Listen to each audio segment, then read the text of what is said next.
Shipho stood behind the counter of her family's small food store, the savory aroma of grilled chicken, spicy stew, and fried plantains filling the air. It was a hot afternoon in the bustling local market, and the crowd was just beginning to gather. The stall was her mother's dream, but Shipho had come to love it, especially the people. Her mother, a warm and nurturing woman, always insisted that food had a way of connecting people. That's where she met Mira. Mira was unlike anyone Shipho had ever met. She'd come to the stall one afternoon, drawn by the sweet scent of fried yam. Her wide eyes locked with Shipho's, and for a moment, Shipho forgot how to breathe. Mira smiled, and the world seemed to slow down around them. They started talking, first about the food, then about everything. Shipho learned that Mira was from a family of doctors, practical and serious, and that she had a deep love for art, something Shipho found intriguing. The two quickly grew inseparable, meeting whenever they could, under the quiet shade of the trees near Shipho's stall or in Mira's quiet apartment. As the days passed, their bond deepened. They laughed, shared secrets, and dreamed of a future together. But as they grew closer, Shipho could feel the weight of their family's disapproval. Shipho's mother had always hoped she would marry someone practical, someone who could provide a stable life. Mira's parents, on the other hand, saw Shipho's life in the food stall as beneath them, a far cry from their vision of a proper future for their daughter. One evening, Shipho and Mira sat by the quiet river, their hands brushing against each other, hearts beating with a shared longing.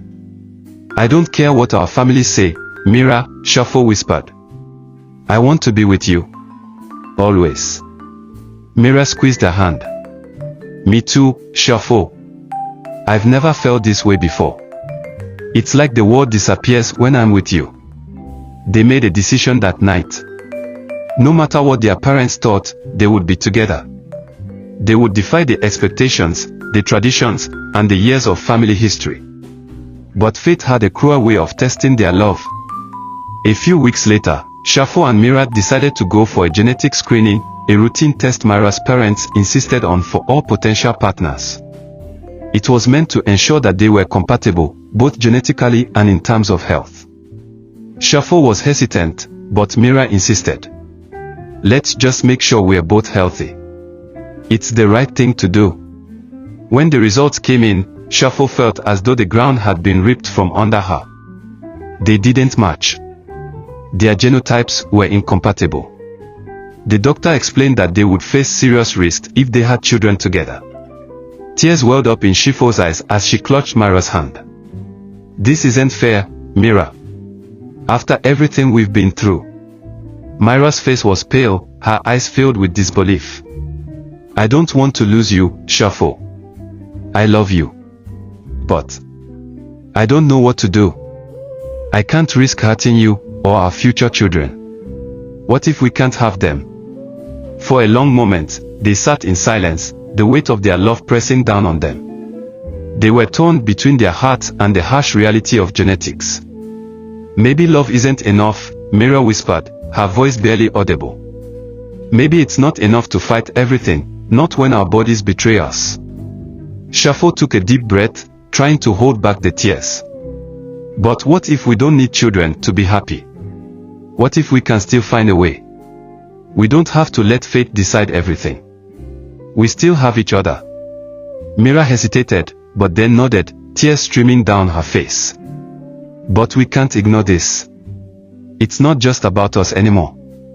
It's about what we'll bring into the world." The days that followed were filled with deep discussions, painful decisions, and countless questions about the future. Their families continued to disapprove, their love growing more difficult to sustain under the weight of tradition and biological reality. In the end, Shipho and Mira made a choice.